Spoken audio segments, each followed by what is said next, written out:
Another week, another weekly reset.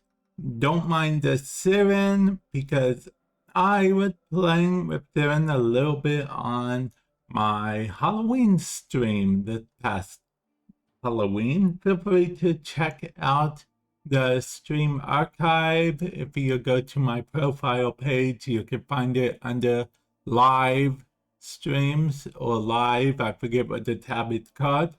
But that's where you'll find all my live streams that I do, because I try to do them both on Twitch and YouTube.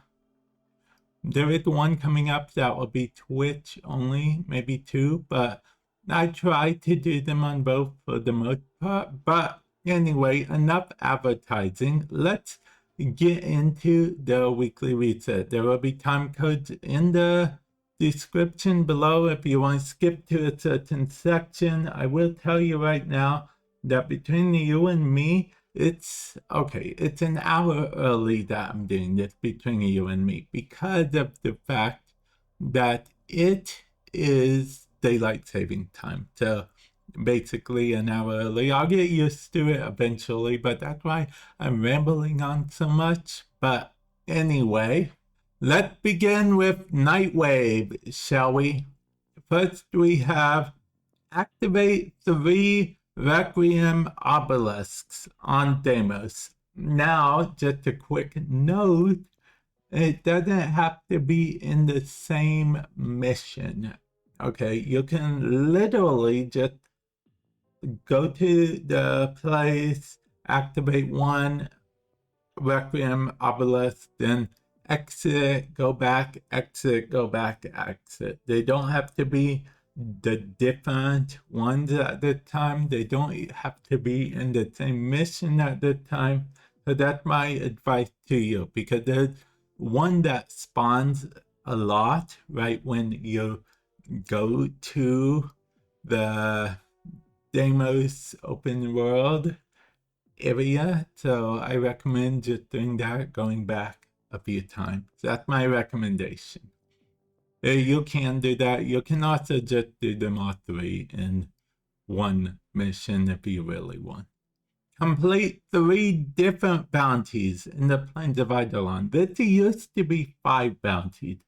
I'll be honest, I am so glad it's 3 bounties, because I don't know if you guys have the same problem, but in Plains of Eidolon and the Old Valis for that matter, the bounties just seem to drag on, you know? It's like 15-20 minutes a mission, versus in regular game you can do a capture mission in 5 minutes or less actually, most of the time.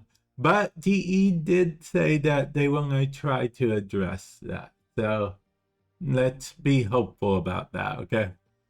Then kill 1,500 enemies. I like this because it actually coincides with one of the weekly missions that you can complete while playing Warframe, which is this weekly mission, oddly enough. See, they're both basically the same. This is just 3 times that. But you do get more, more actual standing for that. Then we have finished a capture mission in less than 90 seconds. Not happening for me, okay? Not really my thing. I would make a terrible speedster, even when I'm on my vault build called speedster. I cannot complete that.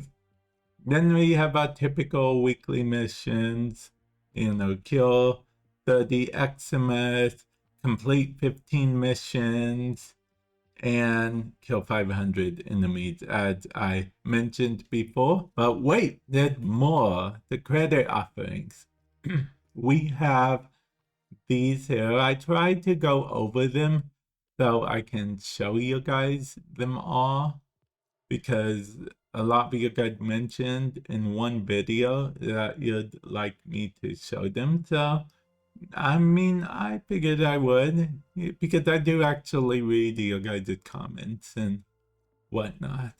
So, yeah, and then here's alternate helmets as well as weapon skins and, you know, a sigil and an emblem you'll have there too, I guess. So yeah, that's pretty cool. Then this and this together make a boss fight. So basically you buy this, because this is the key.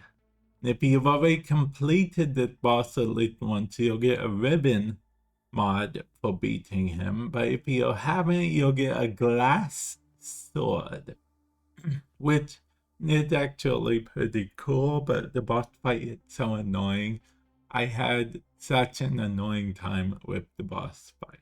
Okay, that may be just a me thing though. It may be a skill issue as it were. But yeah.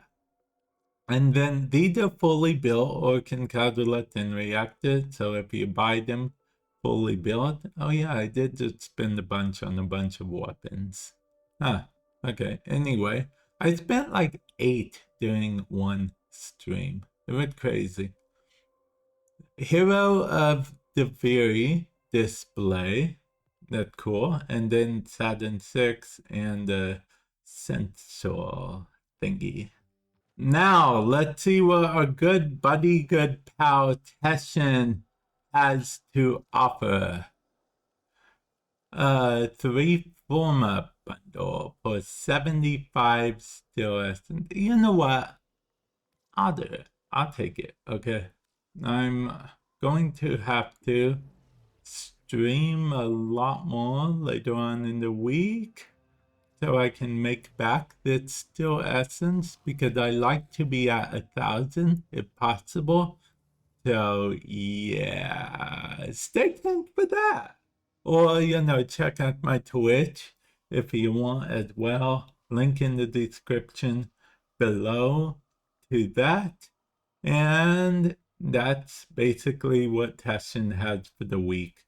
Everything he has, or the relic pack had reset. For those of you guys that don't know, you can only buy 25 relic packs per week. So yeah, keep that in mind. It resets every weekly reset. So yeah, on to the circuit.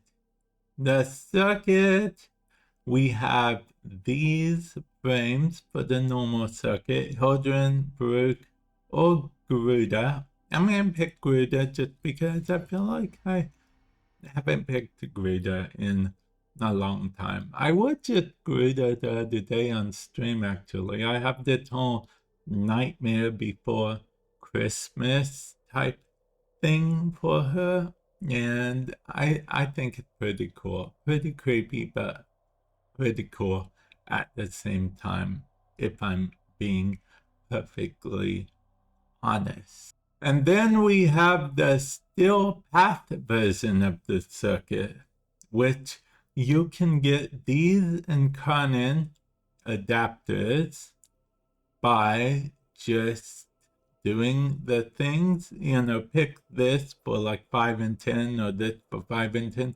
Fun fact, I just got the prime of this weapon not too long ago during a stream. I didn't know I didn't have it. It was crazy. It was wild, one might say even. But if you have them all, you can always just go over and choose. I like choosing these both just in case I do end up doing the circuit still path, which I do end up doing sometimes.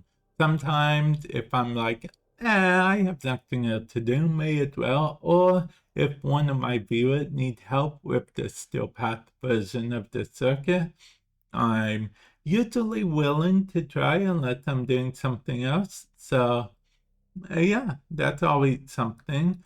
With that, Archon Hunt. The Archon Hunt, this is the Archon.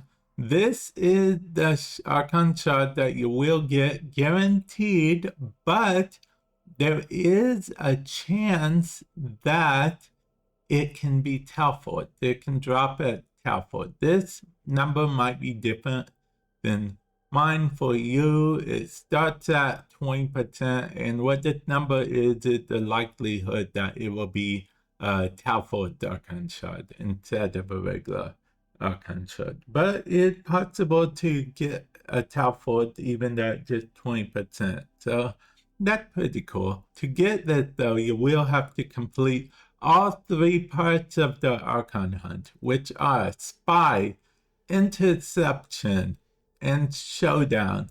Showdown is like the final fight between you and the Archon. So, yeah, take that as you will. Take that as you will. And now that we're at the Sanctum, if we go over to Bird 3, Bird 3 in the Shiny Treasures is hiding a Crimson Archon Shard that you can get. Some weeks it's different, and this week it's a Crimson Archon Shard. Next week it could be something else, could be the same. Who knows with Bird 3? Am I right? You can only get 1 per week. You'll have to have 30,000 standing, and it does use that as currency. So as soon as you have 30,000, it will use it up, and you'll have to be rank 5, I believe, in order to get the Archon Shard. But wait, there's more.